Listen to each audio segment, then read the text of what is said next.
الحمد لله رب العالمين. الصلاة والسلام على سيدنا محمد وعلى آله وأصحابه وأتباعه أجمعين. اللهم رب اشرح لي صدري ويسر لي أمري واحلل عقدة من لساني يفقهوا قولي. اللهم رب يسر ولا تعسر، بزدنا علما وحلما وحفظا وعقلا وأدبا كاملا. رب تمم بالخير والسعادة برحمتك يا أرحم الراحمين. أعوذ بالله من الشيطان الرجيم. بسم الله الرحمن الرحيم. وآية لهم الأرض الميتة أحييناها وأخرجنا منها حبا فمنه يأكلون وجعلنا فيها جنات من نخيل وأعناب وفجرنا فيها من العيون ليأكلوا من ثمره وما عملته أيديهم أفلا يشكرون.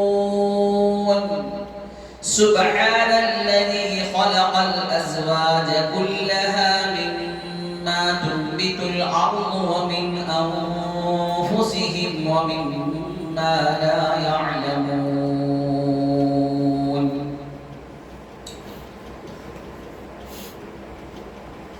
ثلاث من فعلهن ثقة بالله واحتسابا كان حقا على الله أن يعينه وأن يبارك له.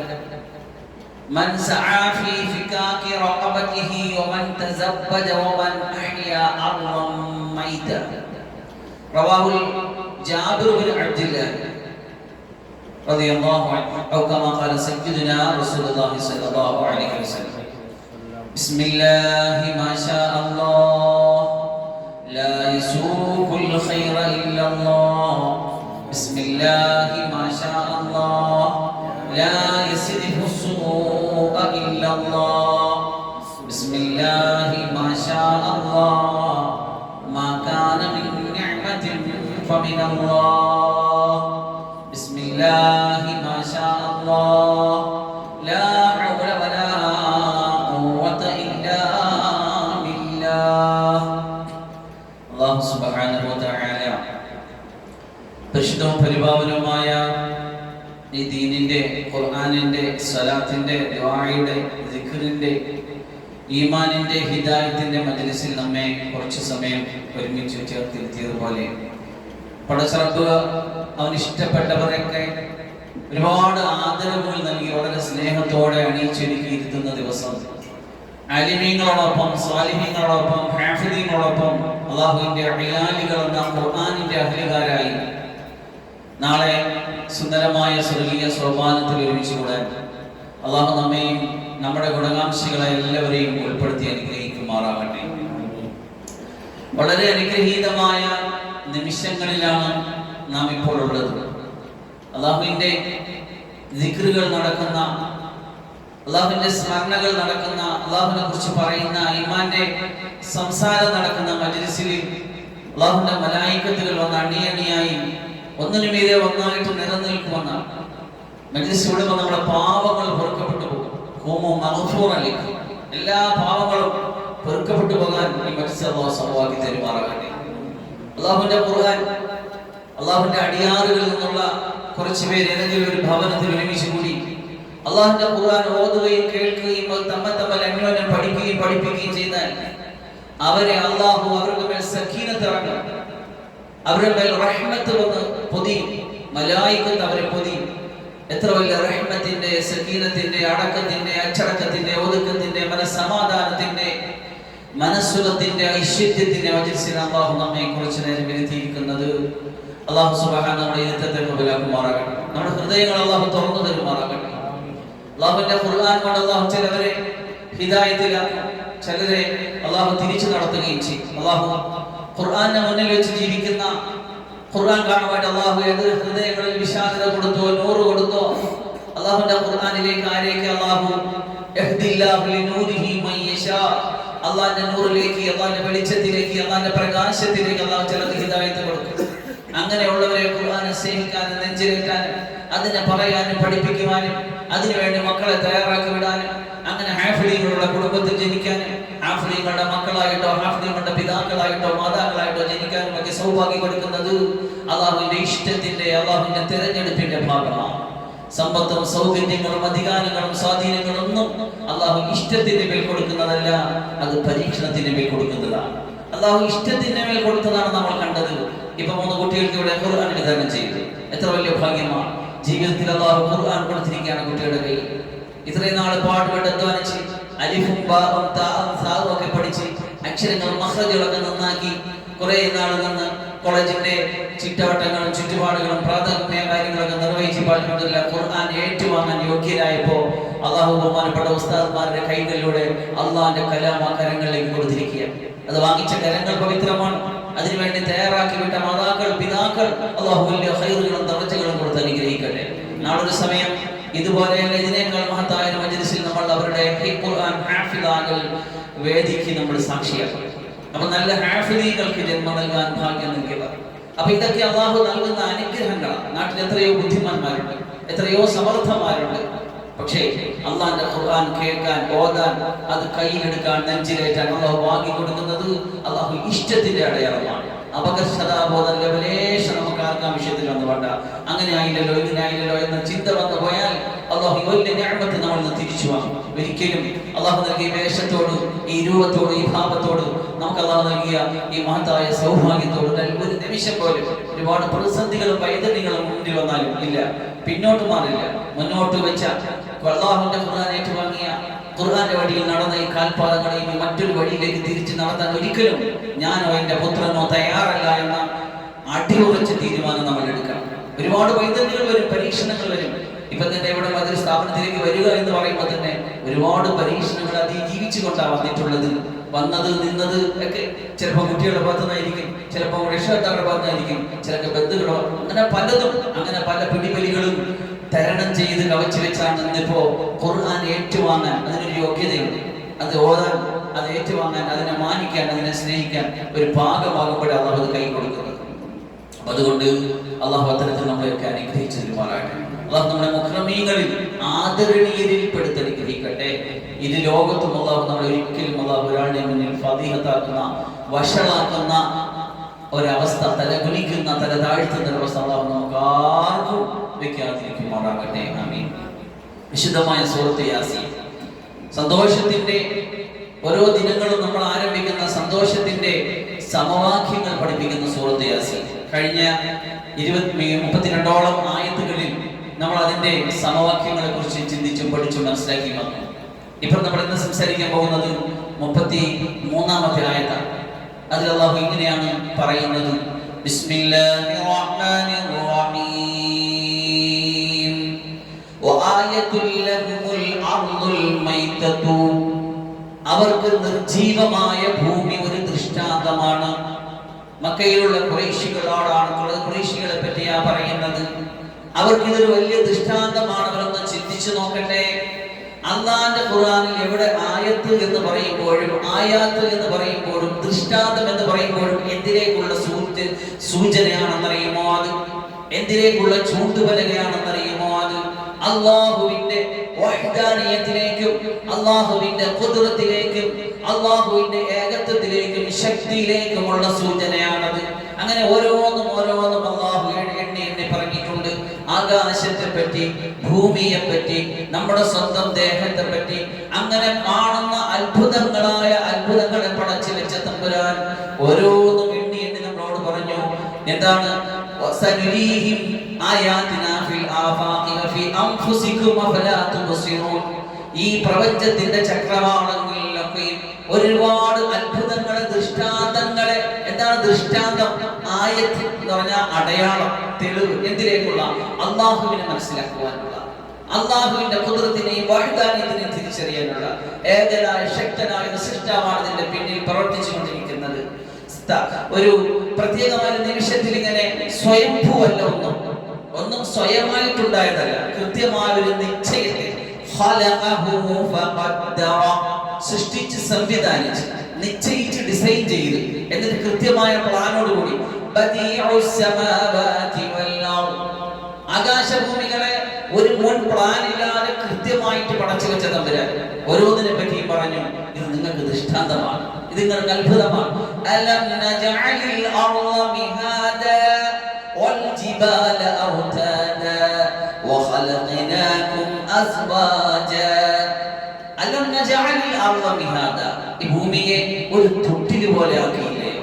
അതാണ് ചോദിക്കുക, ഒരു തൊട്ടിൽ പോലെ ആക്കിയില്ലയോ? അതെ, നമുക്ക് ആടി കളിക്കാൻ, ആർത്തുല്ലസിക്കാൻ, ഓടാൻ, ഇരിക്കാൻ, കിടക്കാൻ, ഉറങ്ങാൻ പറ്റുന്ന കൃത്യമായ ഒരു തൊട്ടിൽ പോലെ, മെത്ത പോലെ. വേറെ സ്ഥലത്ത് പറഞ്ഞിട്ടുണ്ട് മിഹാദ്, മിഹാദ്. അതുപോലെ തന്നെ അല്ലാഹു സുബ്ഹാനഹു വ തആല മെത്ത എന്ന് പറഞ്ഞിട്ടുണ്ട്, ഫിറാഷ്. വജഅല ലകുമുൽ അർള ഫിറാശാ വസ്സമാഅ ബിനാഅ. ഒരു വിരിപ്പ് പോലെ, മെത്ത പോലെ അല്ലാഹു സുബ്ഹാനഹു വ തആല ഈ ഭൂമിയെ നമുക്ക് വിധാനിച്ചത്. എന്നിട്ട് ആകാശത്തെ ഒരു മഞ്ച് പോലെ, മേൽക്കൂര പോലെ, തട്ടുപോലെ നിർത്തി തന്നു. ഇതങ്ങോട്ട് വല്ലാത്ത കടുത്ത ഭൂമിയായിരുന്നെങ്കിൽ മനുഷ്യ ജീവിതം അസാധ്യമാകുമായിരുന്നു. ഇതിങ്ങനെ വളരെ മെഴിമെടുത്തതായിരുന്നെങ്കിൽ തെന്നിത്തെറിച്ചു പോകുമായിരുന്നു. ഇത് ചെറുപ്പായിരുന്നെങ്കിൽ നമ്മൾ അതിൻ്റെ അകത്തേക്ക് ആഴ്ന്നിറങ്ങി പോകുമായിരുന്നു. അല്ല, കൃത്യമായ ഒരു സന്തുലിതാവസ്ഥയെ നിലനിർത്തിക്കൊണ്ട് പടച്ചറബി ഭൂമിയെ കൃത്യമായ മനുഷ്യവാസത്തിന് അനുയോജ്യമായ നിലയിൽ അല്ലാഹു സുബ്ഹാനഹു വ തആല ഭൂമിയെ ഇവിടെ സംവിധാനിച്ചത്. എന്നിട്ട് അല്ലാഹു പറയാണ്, ഇവിടെ സൂറത്ത് യാസീൻ പറഞ്ഞത് ഇങ്ങനെയാണ്, ആയത്തിൽ ലഹുമുൽ അർദുൽ മൈതത്ത്, നിർജീവമായി കിടക്കുന്ന ഭൂമി, ഇതവർക്ക് ദൃഷ്ടാന്തമാണ്. അഹ്യൈനാഹ, നമ്മൾ അതിനെ ഹയാത്താക്കി. എങ്ങനെയാണ് ഹയാത്താക്കിയത്? ഈ ഭൂമിയിലേക്ക് അല്ലാഹു സുബ്ഹാനഹു വ തആല ആകാശത്ത് നിന്ന് മഴയെ വർഷിച്ചുകൊണ്ടാണ് അല്ലാഹു സുബ്ഹാനഹു വ തആല ഭൂമിയെ ഹയാത്താക്കുന്നത്. നമുക്കറിയാം, വൈവാഹിക ജീവിതത്തിലേക്ക് കടക്കുമ്പോൾ അടുത്ത കുഞ്ഞുങ്ങൾ ജനിക്കുന്നത് എങ്ങനെയാണ്? അല്ലാഹു സുബ്ഹാനഹു വ തആല പുരുഷനിൽ നിന്ന് സ്ത്രീയിലേക്ക് ഒരു കാര്യത്തെ നിർഗളിച്ചുകൊണ്ട് ഒന്നിനെ അതിലേക്ക് സ്കലിച്ചുകൊണ്ടിട്ടാണ് അടുത്തൊരു ജന്മം നൽകുന്നത്. അതുപോലെ ഈ ഭൂമിയിലേക്ക് അല്ലാഹു സുബ്ഹാനഹു വ തആല ആകാശത്ത് നിന്ന് ഒരു പ്രത്യേക സംവിധാനത്തിലൂടെ ഇങ്ങനെ മഴയെ വർഷിപ്പിച്ചു കൊടുക്കുമ്പോൾ ആ ഭൂമിയിൽ നിന്ന് നമുക്കുള്ള ഹബ്ബുകൾ, നബാത്തുകൾ എല്ലാം അല്ലാഹു സുബ്ഹാനഹു വ തആല നമുക്ക് വേണ്ടി മുളപ്പിച്ചെടുക്കുന്നു. എന്നിട്ട് ആ ഭൂമിയിൽ നിന്ന് ഹബ്ബുകളെ, ഹുബൂബ്, ധാന്യങ്ങൾ. നമുക്കറിയാം, മനുഷ്യവാസത്തിന് അനുയോജ്യമായ ഏത് നാട്ടിൽ ജീവിക്കുന്നവരാകട്ടെ ഹുബൂബുകളാണ്, ധാന്യങ്ങളാണ് നമ്മുടെ ഭക്ഷണത്തിന്റെ അസ്ഥിവാരം എന്ന് പറയുന്നത്. മറ്റെല്ലാത്തരം ഭക്ഷണം കഴിക്കുമെങ്കിലും അരിയോ, ബാർലിയോ, ഗോതമ്പോ, തൊലിഗോതമ്പോ, മണിഗോതമ്പോ ഏതുമാകട്ടെ, ഇതൊക്കെയാണ് അധിക നാടുകൾ ഭക്ഷണമായിട്ട് ഉപയോഗിക്കുന്നത്. അതിനെക്കുറിച്ച് അല്ലാഹു പറയുന്നത്, وأخرجنا منها حبا فمنه يأكلون. എന്നിട്ട് അതിൽ നിന്ന് അവർ ഭക്ഷിക്കും. وجعلنا فيها جنات من نخيل وأعناب. ആ ഭൂമിയിൽ നമ്മൾ എന്ത് ചെയ്തു? മുന്തിരികളെ അല്ലാഹു എടുത്തു പറഞ്ഞു, മുന്തിരിയെ. മിൻ നഖീൽ, ഈത്തപ്പന മരങ്ങളെ, വഅനാബ്, മുന്തിരികളെ പറയും. ഒരുപാട് കാര്യങ്ങൾ പറയുന്നുണ്ട്. വേറെ സ്ഥലത്ത് പറയുന്നുണ്ട്, فَلْيَنظُرِ الْإِنسَانُ إِلَى طَعَامِهِ أَنَّا صَبَبْنَا الْمَاءَ صَبًّا ثُمَّ شَقَقْنَا الْأَرْضَ شَقًّا فَأَنبَتْنَا فِيهَا حَبًّا وَعِنَبًا وَقَضْبًا وَزَيْتُونًا وَنَخْلًا وَحَدَائِقَ غُلْبًا وَفَاكِهَةً وَأَبًّا مَتَاعًا لَكُمْ وَلِأَنْعَامِكُمْ.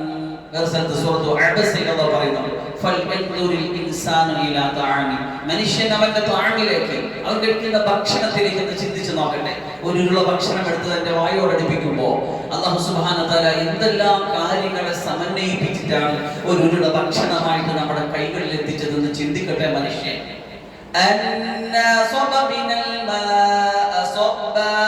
ആകാശത്ത് നിന്നൊരു ചൊരിക്കൽ നാം ചൊരിച്ചു എന്ന് പറയാം. ചൊരിക്കുക എന്നാണ്. അതിങ്ങനെ ജലമായിട്ട് സ്ഥലത്ത് വീണാൽ അരുവികളിലൂടെ, നദികളിലൂടെ, വ്യത്യസ്തമായ കൃഷിയിടങ്ങളിലേക്ക് നമ്മൾ ഇങ്ങനെ ഒഴുക്കിക്കൊണ്ടുപോകും. പിന്നെ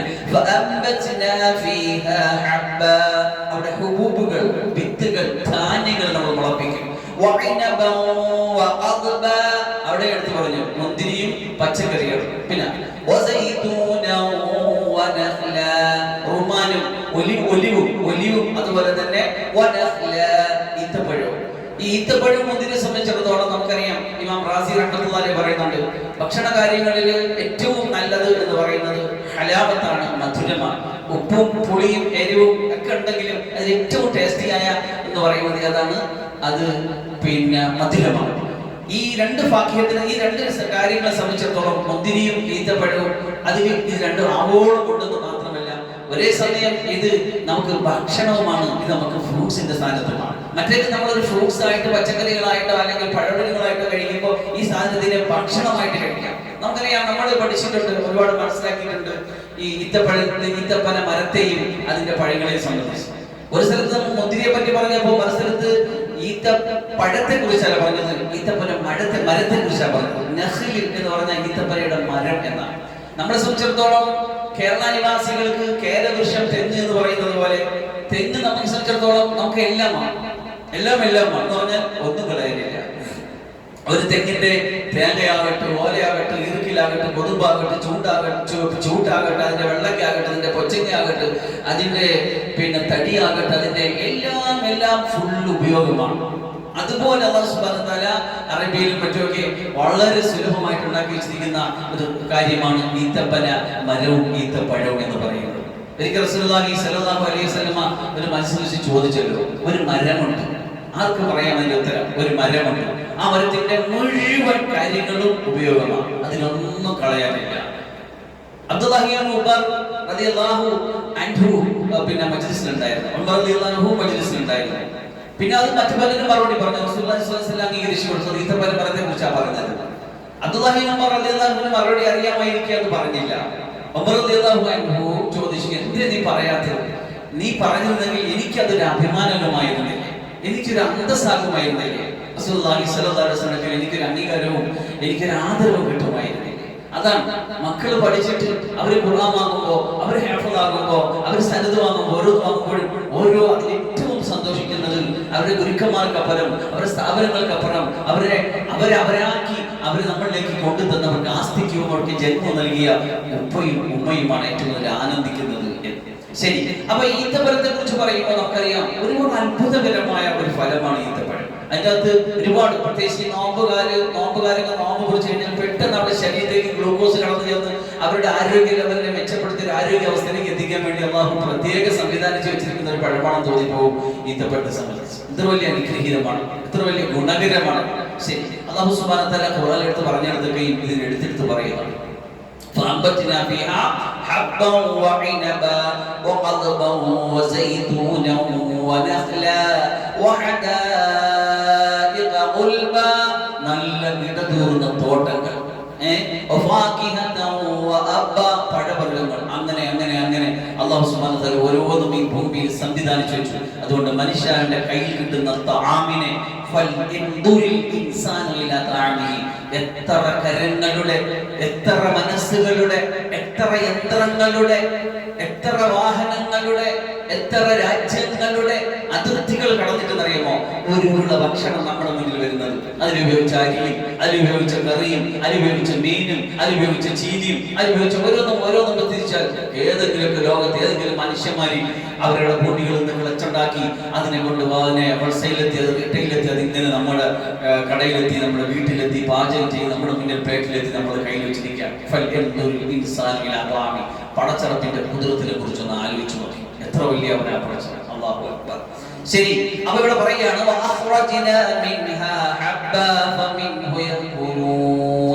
ഇവിടെ നഖീലും അഅ്നാബും എടുത്തു പറഞ്ഞതിന്റെ കാര്യം അധിക നാടുകളും ഭക്ഷണമായിട്ട് ഉപയോഗിക്കുന്നതുകൊണ്ടും അതിൻ്റെതായ പ്രത്യേകതകൾ കൊണ്ടുമാണ്. എന്നിട്ട് നദി, ഈ ഭൂമിയിൽ അല്ലാഹു സുബ്ഹാനഹു വ തആല നദികളെ, മഹാനായ ഇമാം റാസി റഹ്മത്തുള്ളാഹി അലൈഹി തങ്ങളുടെ തഫ്സീർ റാസിയിൽ വിശദീകരിക്കുന്നുണ്ട്. അധിക നദികളും അധിക അരുവികളെയും കുറിച്ച് നമ്മൾ പഠിച്ചു നോക്കിക്കഴിഞ്ഞാൽ നമുക്കറിയാൻ പറ്റും, അത് മലകളിൽ നിന്നാണ് ഉത്ഭവിച്ചു വരുന്നത്. അല്ലാഹു സുബ്ഹാനഹു വ തആല ഒരു പ്രത്യേക സെറ്റപ്പിലൂടെ ആ നീരാവിയാക്കി വെള്ളത്തെ ആകാശത്തേക്ക് കൊണ്ടുപോയിട്ട് അതിനെ ഇങ്ങനെ ഭൂമിയിൽ മഴയാക്കി ഇറക്കിയിട്ടാണ് പല ഭാഗങ്ങളിലേക്ക് മഴയാക്കി കിട്ടുന്നത്. പക്ഷെ ഈ മഴയില്ലാത്ത സമയത്ത് അരുവികളിലൂടെ ഒഴുകി വരുന്നത് എപ്പോഴും മഴയിലൂടെ അല്ലല്ലോ വെള്ളം കിട്ടുന്നത്. അരുവികളെ, തോടുകളെ, ആറുകളെ ഒക്കെ നമ്മൾ ജലസേചനത്തിന് ഉപയോഗപ്പെടുത്താറുണ്ടല്ലോ. അപ്പൊ അതിനൊഴുകി വരുന്ന എവിടെ ജിബാലുകളിൽ നിന്നാണ്. ആ ജിബാലുകളിൽ എവിടെ? അത് അള്ളാഹുവിന്റെ പ്രത്യേക കുദ്റത്തിൽ ഇറങ്ങുകയാണ്. അപ്പൊ ഓരോന്നും ചിന്തിച്ച് അതിന്റെ ആസ്തിക്യത്തിലേക്കും അതിന്റെ അസ്തിത്വത്തിലേക്കും അതിന്റെ അടിസ്ഥാനത്തിലേക്ക് നമ്മൾ പഠിച്ചു പോയാൽ അള്ളാഹുവിന്റെ കുദ്റത്തിലേക്കാണ് നമ്മൾ എത്തിച്ചേരുന്നത്. ഇവിടെ ഓരോ സാധനം നടുമ്പോഴും എന്താ പറയുന്നത്, ലിയകുലൂ മിൻ സമരിഹി വമാ അമിലതുഹു ഐദീഹിം അഫലാ യശ്കുറൂൻ. ലിയകുലൂ മിൻ സമരിഹി, അതിന്റെ ഫലത്തിൽ നിന്ന് അവർ തിന്നാൻ വേണ്ടി. അപ്പൊ അവിടെ സമരിഹി എന്ന് പറയുന്ന ഹി എന്ന മുളാഫിലേഹി അല്ലെങ്കിൽ ആ ദമീർ അത് എങ്ങോട്ടാണ് മടങ്ങുന്നത് എന്ന വിഷയത്തിൽ ഒരുപാട് അഭിപ്രായങ്ങൾ വരുന്നുണ്ട്. അതായത് അത് ഏറ്റവും പ്രബലമായ അഭിപ്രായം എങ്ങനെയാണ്? അള്ളാഹുവിന്റെ സമറിൽ നിന്നാണ്. എന്നാലേ അള്ളാഹുവിന്റെ കുദ്റത്ത് സ്പഷ്ടമാകും. നല്ല ചിന്തിച്ചു നോക്കിയാൽ മനസ്സിലാവും. അള്ളാഹുവിന്റെ സമറിൽ നിന്ന് തിന്നാൻ വേണ്ടി എന്നാണ് അതിന് കൃത്യമായിട്ട് പ്രബലമായ അഭിപ്രായത്തിൽ അതിന്റെ ദമീർ മുടക്കലിനെ കുറിച്ച് പറഞ്ഞിരിക്കുന്നത്. ഈ അള്ളാഹുവിന്റെ സമറിൽ എന്ന് പറഞ്ഞാൽ എന്താണ്? അതായത് ഈ ഒരു ഹബ്ബുണ്ടായി, അതിൽ നിന്ന് ഹബ്ബുണ്ടായി, അതിൽ നിന്ന് ഹബ്ബുണ്ടായി എന്നൊരു സിസ്റ്റത്തെ മശായിഖന്മാര് തൽക്കാലം ഈ വിഷയത്തിൽ എടുക്കുന്നില്ല. അതായത് തേങ്ങ ഉണ്ടായി, അതിൽ നിന്ന് തെങ്ങുണ്ടായി, പിന്നെ തേങ്ങ ഉണ്ടായി, പിന്നെ അതിൽ തെങ്ങുണ്ടായി എന്നൊരു സിസ്റ്റം മാറ്റിയിട്ട് ഓരോ തേങ്ങയും, ഓരോ ചക്കയും, ഓരോ മാങ്ങയും, ഓരോ ഹബ്ബും ഉണ്ടാകുന്നത് അള്ളാഹുവിന്റെ പ്രത്യേകിച്ച് കുദ്റത്ത് കൊണ്ടാണ്. അല്ലാഹു അക്ബർ. ചിന്തിച്ചു നോക്കണം. അതുകൊണ്ടാണ് കൃഷി ചെയ്യുന്നവർ, കർഷകർ അത് കൂടുതൽ അള്ളാഹുവുമായിട്ട് അടുത്ത് നിൽക്കാൻ ആഗ്രഹിക്കുന്നതും അള്ളാഹുവിന്റെ അടുപ്പക്കാരായ നല്ലൊരു സമൂഹം കർഷകരാകുന്നതും കൃഷി ഏറ്റവും നല്ല ഒരു ജോലിയാണ്. കൃഷിയും അതുപോലെ തന്നെ കച്ചവടമാണ് ഏറ്റവും നല്ല വരുമാന മാർഗമായിട്ട് ഖുർആനിൽ ഫിഖ്ഹിന്റെ ഗ്രന്ഥങ്ങളിൽ അഫ്ളലുൽ മഖാസിബ്, സമ്പാദ്യ മാർഗങ്ങൾ ഏറ്റവും മഹത്തായിട്ട് പറയുന്ന രണ്ടെണ്ണമാണ്. ഒന്ന് ബിസിനസ്, മറ്റൊന്ന് കൃഷി. പക്ഷെ ഈ രണ്ടെണ്ണത്തിൽ ഏറ്റവും മഹത്തായത് കൃഷിയാണ്. എന്തുകൊണ്ടെന്നറിയാമോ? അത് അള്ളാഹുവുമായിട്ട് അള്ളാഹുവിന്റെ കുദ്റത്തിനെ തിരിച്ചറിയാൻ ഏറ്റവും ഉപകാരപ്പെടുന്ന ഒരു സംഗതിയാണ്. അൽഹംദുലില്ലാഹ്, നമ്മളിത് പറയുമ്പോൾ, നമ്മുടെ സ്ഥാപനത്തിൽ ഇത് പറയുമ്പോൾ, നമ്മുടെ ഈ സ്ഥാപനത്തിന്റെ ചുറ്റുഭാഗത്ത് നമ്മൾ ചെയ്തുകൊണ്ടിരിക്കുന്ന അധ്വാനങ്ങൾ, ഹദരിയം എന്ന പേരിൽ, ഹദരിയം കാർഷിക പദ്ധതി എന്ന പേരിൽ നമ്മൾ എല്ലാ ദിവസവും എല്ലാ സമയവും നമ്മുടെ വികാരമായി, നമ്മുടെ ഇഷ്ടമായി, നമ്മുടെ വിനോദമായി നമ്മൾ ചെയ്തുകൊണ്ടിരിക്കുന്ന കൃഷി പ്രവൃത്തിയെ കുറിച്ച് ആലോചിച്ച് നോക്കിയാൽ, നമ്മളൊരു വിത്ത് കൊണ്ട് നടുമ്പോൾ ആ വിത്ത് ഇങ്ങനെ വളർന്ന് പന്തലിച്ച് അതിന് അതിൽ നിന്ന് അടുത്ത വിത്ത് ഉണ്ടാകുമ്പോൾ ഓരോ സമയത്തും അല്ലാഹുവിന്റെ കുദ്റത്തിനെ തിരിച്ചറിയാൻ, ഉൽപാദനക്ഷമത, ഈ നിർമ്മാണാത്മകത നമുക്ക് ഉണ്ടാക്കിയെടുക്കാൻ. ഇന്ന് നമുക്ക് അധികം പേർക്കുള്ള ഒരു പ്രശ്നമാണ് നശീകരണമാണ്. നമ്മൾ അധികം പേര് ചെയ്യുന്നത്, പ്രത്യേകിച്ച് ഈ പഠിച്ചുകൊണ്ടിരിക്കുന്ന വിദ്യാർത്ഥികളെ സംബന്ധിച്ചിടത്തോളം നശീകരണമാണ് അവരുടെ നയം എന്ന് പറയുന്നത്. ഇപ്പൊ ഒരു സമരം വന്നാൽ എന്താ ചെയ്യുക? കുറച്ചധികം നശിപ്പിക്കും. അല്ലെങ്കിൽ ചിലപ്പോൾ ചില കുട്ടികൾ അവർക്ക് ഈ ചില അഡിക്ഷൻസ് വന്നു കഴിഞ്ഞാൽ അവർ പലതും നശിപ്പിക്കും. വീട് നശിപ്പിക്കും, വാഹനം നശിപ്പിക്കും, മൊബൈൽ നശിപ്പിക്കും, മൊബൈലിലൂടെ അവരുടെ ആയുസ് നശിപ്പിക്കും, അവരുടെ സമ്പത്ത് നശിപ്പിക്കും, ചില പെൺകുട്ടികളുടെ അഭിമാനം പിച്ച് ചെയ്യും. അങ്ങനെ പലതും ഉപ്പാന്റെയും അഭിമാനം നശിപ്പിക്കും. അങ്ങനെ നശീകരണം നയമായിട്ടുള്ളൊരു സമൂഹത്തിൽ നിർമ്മാണാത്മകത നയമായിട്ടുണ്ടാക്കിയെടുക്കുന്ന ഒരു വലിയ പ്രോജക്റ്റാണ്, ഒരു വലിയ പ്രോസസ്സിംഗ് ആണ് നമ്മുടെ സ്ഥാപനത്തിൽ കർഷക പദ്ധതിയുമായിട്ട് നമ്മൾ മുന്നോട്ട് പോകുമ്പോൾ നമ്മുടെ കുട്ടികൾക്ക് നമ്മൾ പകർന്നു നൽകുന്ന പാഠമെന്ന് പറയുന്നത്. നമുക്ക് അടുത്തൊരു തലമുറയിലേക്ക് കൊടുക്കാൻ ഇതിൽ പരം മറ്റൊരു മാതൃക വേറെയില്ല. നമ്മുടെയൊക്കെ വീടുകളിൽ നമുക്ക് ഇച്ചിരി സ്ഥലമുണ്ടെങ്കിൽ അവിടെ നമ്മൾ ഇത് ചെയ്യണം. അങ്ങനെ ഭൂമികളെ മയ്യത്താക്കി ഇടാൻ പാടില്ലെന്നാണ്. ഇഹ്യാഉൽ മവാത്ത് എന്ന് പറഞ്ഞൊരു പാഠം തന്നെ ഫിഖ്ഹിന്റെ ഗ്രന്ഥങ്ങളിലുണ്ട്. നിർജീവമായി കിടക്കുന്ന ഭൂമിയെ അങ്ങനെ ഇട്ടിരുന്നോട് അത് ബർക്കത്ത് കേടാണ്. അതിനെ ഹയാത്താക്കി എടുക്കണം. അതിൽ അള്ളാഹുവിന്റെ ദൃഷ്ടാന്തം കാണണം.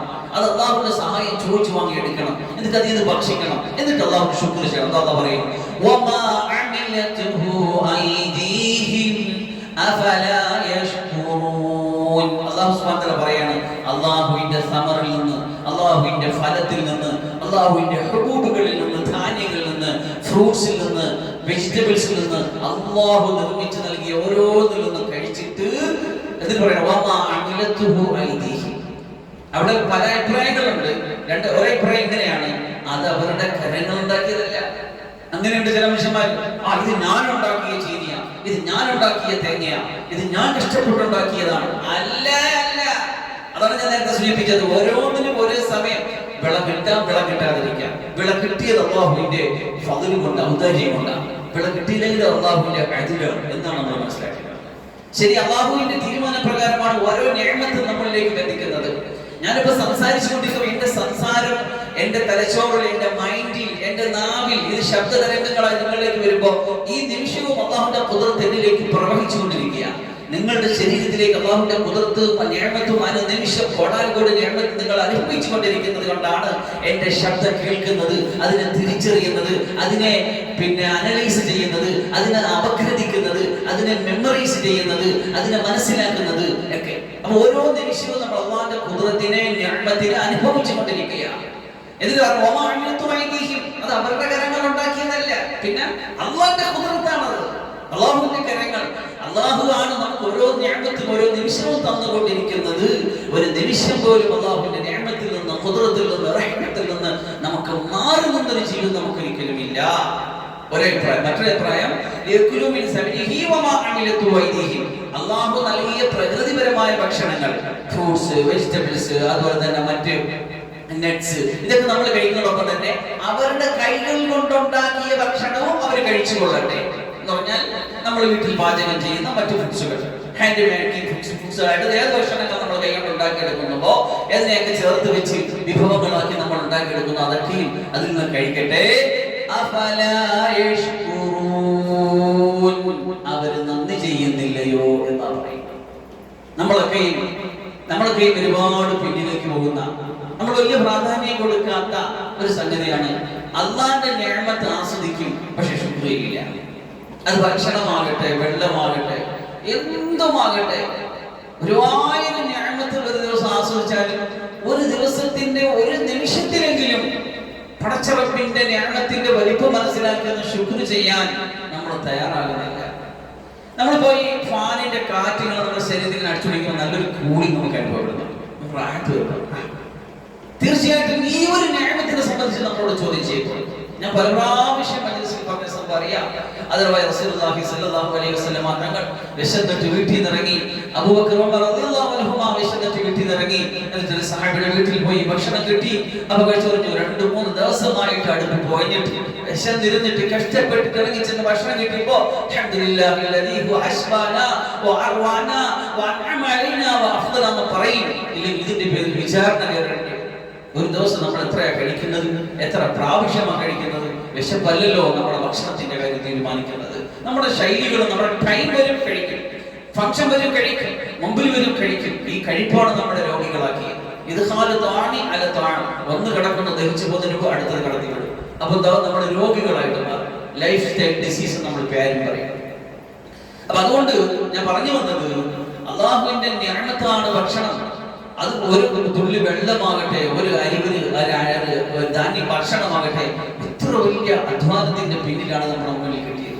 പടച്ചിറപ്പ് ആകാശത്തിൽ ഇറക്കിയ അന്ന സബബനൽ മാ സബ്ബ എന്ന് പറഞ്ഞ അതിൽ നിന്ന് ഇങ്ങനെ വന്ന ഖുദ്റത്തിൽ നിന്നല്ലേ നമ്മുടെ വായിൽ ഭക്ഷണം വെച്ചത്, അത് ടേസ്റ്റ് അനുഭവിച്ചത്, അത് നമ്മൾ ചവച്ചരച്ചത്, അത് അതിന്റെ കൃത്യമായ ഏരിയകളിലേക്ക് പോയി സ്റ്റോർ ചെയ്തത്, അതിനെടുക്കേണ്ട ഊർജ്ജം, അതിനെടുക്കേണ്ട വേസ്റ്റ്, അതിനെടുക്കേണ്ട വെള്ളം, ഇതെല്ലാം എത്ര കൃത്യമായിട്ട് അല്ലാഹു സുബ്ഹാനഹു വ തആല നമുക്ക് തന്നു, നമ്മൾ തിന്നു, നമ്മൾ ആസ്വദിച്ചു. പക്ഷെ എന്നിട്ട് നമ്മൾ വളരെ സിമ്പിൾ ആയിട്ട് നിസ്സാരമായിട്ട് തിന്ന പാത്രത്തെ വൃത്തിയാക്കാതെ നമ്മൾ എഴുന്നേറ്റ് പോകങ്ങോട്ടൊക്കെ പോകും. അല്ലാഹു അന്തരീക്ഷിക്കുമാറാകട്ടെ. ഒരു മുഅ്മിനെ പറ്റിയ രീതിയല്ല, ഒരു മുഅ്മിനെ പറ്റിയ രീതിയല്ല.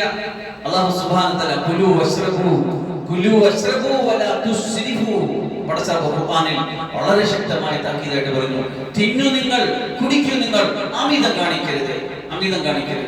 ഈ ശക്തമായ താക്കീതുള്ള ഒരു സമൂഹമാണ് ഞാൻ നിങ്ങൾ ഉൾപ്പെടുന്ന മുസ്ലിം സൊസൈറ്റി. വളരെ നിർഭാഗ്യം എന്ന് പറയട്ടെ, നമ്മളെയൊക്കെ ഫംഗ്ഷനുകൾ വന്നാൽ, നമ്മുടെയൊക്കെ കല്യാണങ്ങൾ വന്നാൽ, നമ്മളൊക്കെ പരിപാടികൾ വന്നാൽ എന്തുമാത്രം ദുർവിനിയോഗങ്ങളാണ് നമ്മൾ കാണിക്കുന്നത്. മുമ്പ് കാലങ്ങളിലൊക്കെ ആവശ്യത്തിന് ഇങ്ങനെ ബിരിയാണി ഇറച്ചിയൊക്കെ ഉണ്ടാക്കിയിട്ട് ഇങ്ങനെ കൊണ്ട് തട്ടുമായിരുന്നു. ഇപ്പൊ അതല്ല. ഇപ്പൊ കുറച്ചുകൂടി ഇങ്ങോട്ട് വന്നു, കുറെ കൂടിയൊക്കെ നിഅമത്ത് കിട്ടി, കുറെ കൂടെയൊക്കെ സമ്പന്നരായി. 1000 ഉമ്മമാര് ഉപ്പമാര് ഒരു മോളെ ഒന്ന് കെട്ടിച്ചടക്കാൻ വേണ്ടി കഴിയാതെ, ഇട്ടുകൊടുക്കാൻ കഴിയാതെ ആകെ നീറി പുകഞ്ഞിരിക്കുമ്പോ എന്തുമാത്രം പാത്രങ്ങളിൽ അടുക്കി വെക്കുന്നത്. സമയം വിരുദ്ധമായ ആഹാരങ്ങളുടെ അടുക്കുകളാണ് നമ്മുടെ മുന്നിൽ അടുക്കി വെക്കുന്നത്. നിന്ന് തിന്നാൻ, നടന്നു തിന്നാൻ, കിടന്നു തിന്നാൻ, കൊണ്ടുപോയി തിന്നാൻ, തിന്ന് രോഗികളാകാൻ. എന്നിട്ട് അതെല്ലാം കൊണ്ട് പാടിക്കളയാൻ അല്ലാഹു ആഗ്രഹിക്കുമാറാകട്ടെ. കുലു കുലു വസ്റബു വലാ തുസ്രിഫു, നിങ്ങൾ തിന്നോളൂ കുടിച്ചോളൂ എന്നിട്ട് അല്ലാഹുവിനെ ശുക്ർ ചെയ്തോളൂ. അമിതം കാണിക്കല്ലേ നിങ്ങൾ.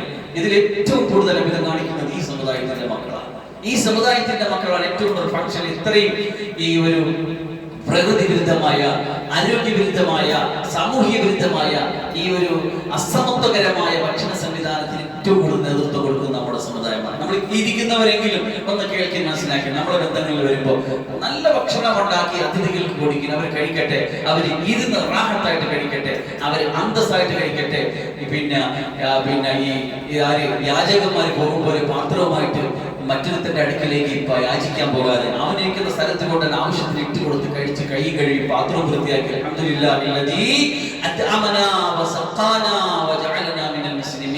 എനിക്ക് തിന്നാൻ തന്ന, എനിക്ക് കുടിക്കാൻ തന്ന, എനിക്ക് ഈമാൻ തന്ന എന്റെ അല്ലാഹുവേ, നിനക്കാണ് സർവസ്തുതി എന്ന് പറയുന്ന സിഫത്ത് നമ്മുടെ ജീവിതത്തിൽ ഉണ്ടാകണം. അവർ ശുക്രിയിലില്ലേ? സാമ്പത്തികമായിട്ട് പരാധീനത അനുഭവിക്കുന്ന നമ്മളുണ്ട്, രോഗം കൊണ്ട് പ്രശ്നം അനുഭവിക്കുന്ന നമ്മളുണ്ട്, ഒരുപാട് പ്രശ്നം നമ്മളുണ്ട്. പക്ഷെ പ്രശ്നം എവിടെയാണ്? ഈ ശുക്രിന്റെ കുറവാണ് നമുക്ക് മനസ്സിലാവുക. ഗ്രാറ്റിറ്റ്യൂഡ്, നന്ദി പ്രകാശം. ഒരു ദിവസം നമ്മൾ രാവിലെ റാഹത്തായിട്ട് നമ്മൾ വിരിപ്പി എഴുന്നേറ്റാൽ പടച്ചറപ്പ് നമ്മൾ ഓർക്കൂല, പടച്ചറപ്പ് നമ്മൾ സ്തുതി പറയില്ല. നമ്മൾ നമ്മുടെ ബാത്റൂമിലേക്ക് പോയി നമ്മുടെ കാര്യങ്ങളൊക്കെ നിർവഹിച്ച് നല്ല ഫ്രഷ് ആയിട്ട് വെളിയിൽ നിന്ന് പടച്ചറപ്പ് നമ്മൾ ഓർക്കൂല. നമ്മൾ പോയിട്ട് ചായ കുടിച്ച് ഒരു ഭക്ഷണം കഴിച്ച് നമ്മുടെ വിശപ്പ് മാറി, അത്യാവശ്യം നമുക്ക് ബ്രേക്ക്ഫാസ്റ്റ് കഴിച്ച് നമ്മൾ ഓക്കെ ആയി. പക്ഷെ നമ്മൾ അല്ലാഹുവിനെ ശുക്ർ ചെയ്യില്ല. എത്ര വലിയ നന്ദി കെട്ടവരാ! ഇന്നൽ ഇൻസാന ലിറബ്ബിഹി ലകനൂദ്. എത്ര വലിയ നന്ദി കെട്ടവരെന്നാണ് ഇതിനെ സംബന്ധിച്ചിട്ട് അല്ലാഹു ഖുർആനിൽ വിശേഷിപ്പിക്കുന്നത് അറിയാമോ? അപ്പൊ അതുകൊണ്ട് അല്ലാഹു സുബ്ഹാനഹു വ തആല ഈ വിഷയത്തിൽ എടുത്തു പറഞ്ഞ കാര്യം, നിർജീവമായ ഭൂമിയെ ഹയാത്താക്കി, നിർജീവമായ ഭൂമിയെ ഹയാത്താക്കി അള്ളാഹുവിന്റെ ദൃഷ്ടാന്തം മനസ്സിലാക്കി തന്നിട്ട് അള്ളാഹു പറയാണ് അതൊക്കെ അവർ കഴിക്കട്ടെ. അള്ളാഹുവിന്റെ സമറിൽ നിന്ന്, ഫലത്തിൽ നിന്ന് അള്ളാഹുവിനെ കഴിക്കാൻ വേണ്ടി. എന്നിട്ട് പറയുന്നത് അവർക്ക് എന്താ നന്ദി ചെയ്താൽ അവർക്ക് നന്ദി ചെയ്തൂടെ? അപ്പൊ അതുകൊണ്ട് എന്റെ ശബ്ദം കേൾക്കുന്നവർ, എന്റെ നെസ്സിനോട് ഞാൻ ആദ്യമായിട്ട്, എന്റെ ശബ്ദം കേൾക്കുന്നവർ രണ്ടാമതായിട്ട് ഞാൻ പറയുകയാണ്, എപ്പോഴും കഴിച്ചാൽ അതൊരു ഭയങ്കര ഇഷ്ടമാണ്. അള്ളാഹ് കൊടുക്കുന്ന വെള്ളം കുടിച്ചിട്ട് അൽഹംദുലില്ലാഹ് എന്ന് പറയും. അൽഹംദുലില്ലാഹില്ലദീ جعل الماء طهورا برحمته ولم يجعله ملحا مجاجا بذنوبنا. ഏതൊരുവനവന്റെ കാരുണ്യം കൊണ്ട് ശുദ്ധമായ ജലം നമുക്ക് കുടിക്കുവാൻ തന്നോ അവനത്രേ സർവസ്തുതിയും. നമ്മുടെ കുറ്റം കാരണമായിട്ട് കലർപ്പുള്ളതാക്കി മാറ്റാത്ത റബ്ബിനാണ് സർവസ്തുതിയും. ചിന്തിച്ചു നോക്കി, നല്ലതുപോലെ ശുദ്ധജലം കിട്ടാത്ത എത്രയോ നാടുകളുണ്ടെന്നറിയാമോ? കേരളത്തിലേക്ക് നിവസിക്കുന്ന നമ്മെ സംബന്ധിച്ചിടത്തോളം ഇതിന്റെ മഹത്വം പറഞ്ഞൂടാ. ഒന്ന് കർണാടകയിലേക്കോ ഒന്ന് തമിഴ്നാട്ടിലേക്കോ അങ്ങോട്ടും ഇങ്ങോട്ടൊക്കെ മാറിപ്പോയിട്ട് വെള്ളം കുടിക്കുമ്പോൾ അറിയാം ഈ നാടിന്റെ ശുദ്ധജലത്തിന്റെയും ഈ നാടിന്റെ ശുദ്ധവായുവിന്റെയും മഹാത്മ്യം. അപ്പൊ അതുകൊണ്ട് അനുദിനം അനുനിമിഷം അള്ളാഹുവിന്റെ കോടിക്കണക്കിന് നിഅമത്തുകളെ ആസ്വദിച്ചുകൊണ്ടിരിക്കുന്ന ഓരോരുത്തരും അള്ളാഹുവിന് ശുക്ർ ചെയ്യുന്നതിൽ മറന്നു പോകാതിരിക്കട്ടെ. ശുക്ർ നമ്മുടെ നിത്യമായ സ്വഭാവമായിട്ട് മാറട്ടെ. മനുഷ്യന്മാരോട് നന്ദിയില്ലാത്തവൻ അള്ളാഹിനോട് നന്ദിയില്ലാത്തവനായിരിക്കും. അപ്പൊ അതുകൊണ്ട് അള്ളാഹിനോട് നന്ദി വേണോ, മനുഷ്യന്മാർക്ക് നന്ദി പറഞ്ഞ് ശീലിക്കണം. എന്ത് പറഞ്ഞാലും, എന്ത് ഉപകാരം തന്നാലും, സ്നേഹത്തിന്റെ ഉപകാരത്തിന്റെ എന്തുണ്ടായി കഴിഞ്ഞാലും നന്ദി കൊടുക്കും. നന്ദി ഭയങ്കര സംഭവം.